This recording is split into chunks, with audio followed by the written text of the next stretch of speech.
எல்லாருக்கும் ஹாய். நான் இன்றைக்கி உளுந்து சாதம் செய்ய போகிறேன். இப்போ எப்படி செய்து நம்ம பார்க்கலாம். அதுக்கு நான் 3 டேபிள் ஸ்பூன் உளுந்து எடுத்துருக்கேன். 3 டேபிள் ஸ்பூன் உளுந்து சேர்க்குறேன். 1 டீஸ்பூன் கடலைப்பருப்பு சேர்க்குறேன்.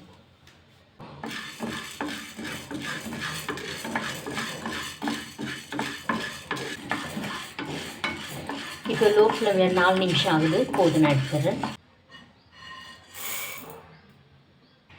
1 டீஸ்பூன் தனியா சேர்க்குறேன். 1/2 டீஸ்பூன் சீரகம், 1/4 டீஸ்பூன் மிளகு சேர்க்குறேன். 4 காஞ்ச மிளகாய் சேர்க்குறேன். கொஞ்சமாக கருவேப்பிலை,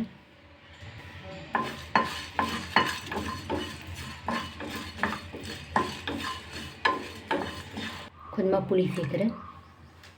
2 டேபிள் ஸ்பூன் தேங்காய் துருவி வச்சுருக்கேன், சேர்த்துக்கிறேன்.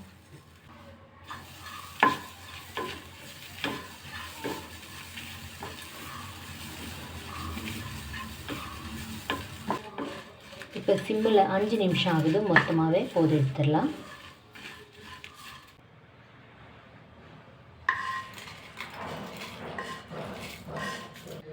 வறுத்த எள்ளு 1 டீஸ்பூன் சேர்க்குறேன். அரைச்சி எடுத்துக்கலாம். அவ்வளோதான், நான் அரைச்சிட்டேன்.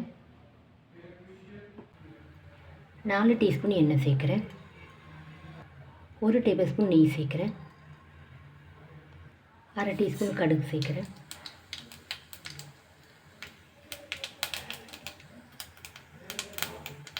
1 டீஸ்பூன் உளுந்து சேர்க்குறேன். 2 காஞ்ச மிளகாய் சேர்க்குறேன்.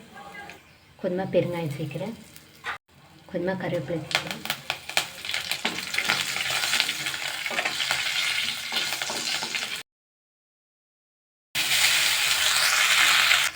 பொடி உள்ள சேர்க்குறேன். தேவையான அளவு உப்பு.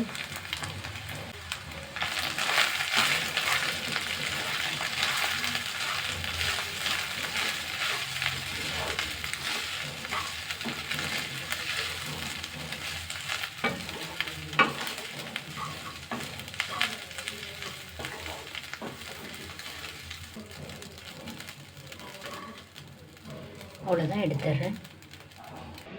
அவ்வளோதான். இந்த வீடியோ உங்களுக்கு பிடிச்சா லைக் பண்ணுங்கள், கமெண்ட் பண்ணுங்கள், சப்ஸ்கிரைப் பண்ணுங்கள். தேங்க்யூ.